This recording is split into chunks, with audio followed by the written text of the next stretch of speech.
discovered is that Dick and Barack Obama are 8th cousins. What? Is that an amazing thing? Yes. He's President Bush's 9th cousin once removed.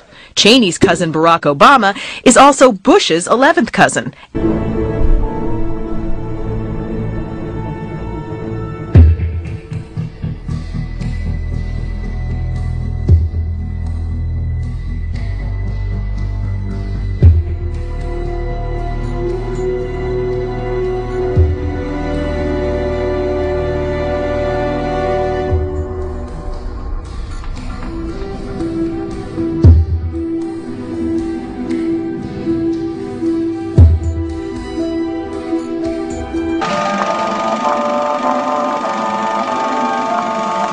The year is 1917, and Representative Oscar Callaway enters a disturbing statement into the U.S. Congressional Record.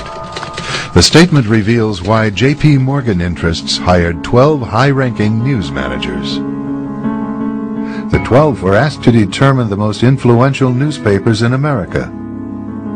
They were to figure out how many news organizations it would take to control generally the policy of the daily press of the United States.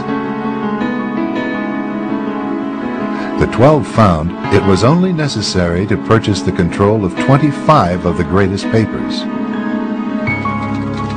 An agreement was reached. The policy of the papers was bought, and an editor was placed at each paper to ensure that all published information was in keeping with the new policy.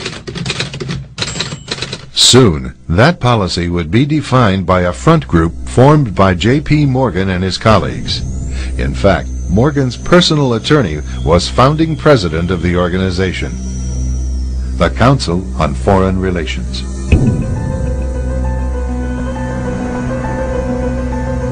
Today, the CFR maintains that its goal is to increase America's understanding of the world.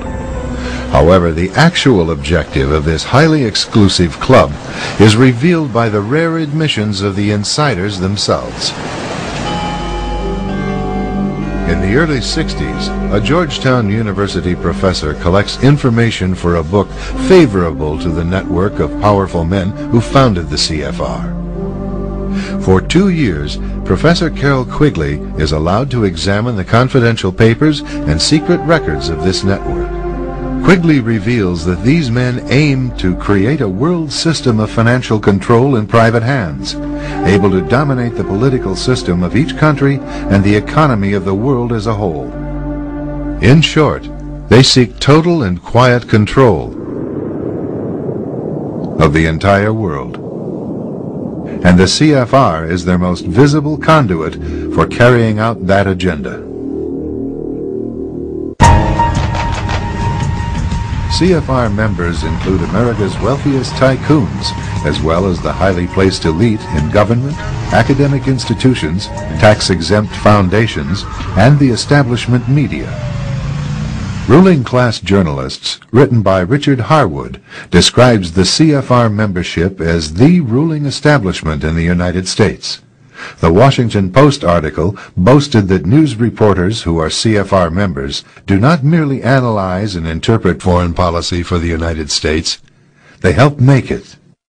Who are these policymakers? Many of their faces are familiar. NBC's Tom Brokaw, CBS's Dan Rather, ABC's Barbara Walters, Jim Lehrer of PBS, William F. Buckley of National Review, media mogul Rupert Murdoch, owner of the giant multifaceted News Corporation.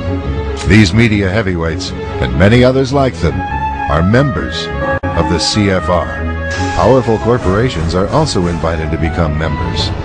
At the close of the 20th century, CFR influence presided over far-reaching consolidations of media control. In 1995, CFR members Michael Eisner of Disney and ABC's Thomas Murphy merged their media empires. Soon after the merger, the Disney-ABC empire becomes a CFR corporate member. In the year 2000, the world's largest internet service provider, America Online, joins forces with Time Warner, one of the world's largest news organizations. The CEOs favoring the move are CNN's Thomas Johnson and Time Warner's Gerald Levin, both CFR members. Once again, another media giant is created under the shadow of CFR influence. Today, an elite handful of individuals define the agendas that are supported by the empire of establishment news.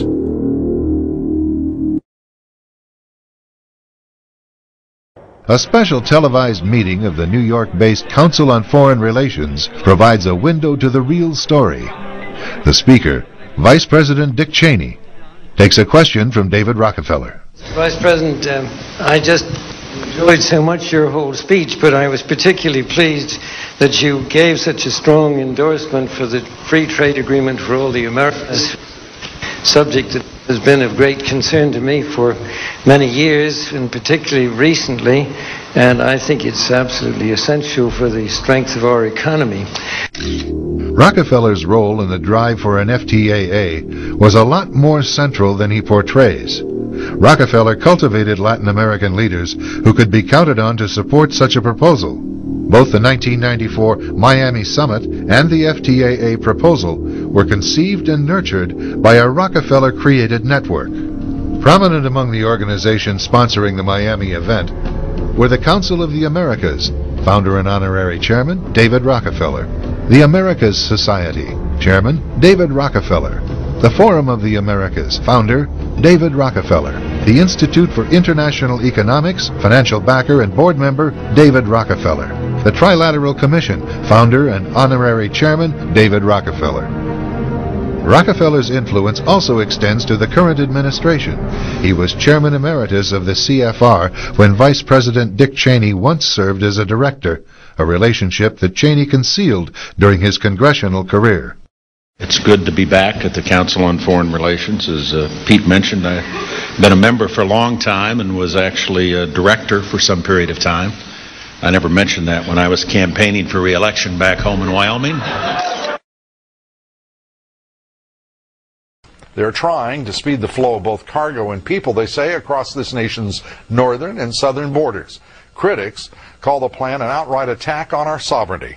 Congress has been looking the other way. Christine Romans reports.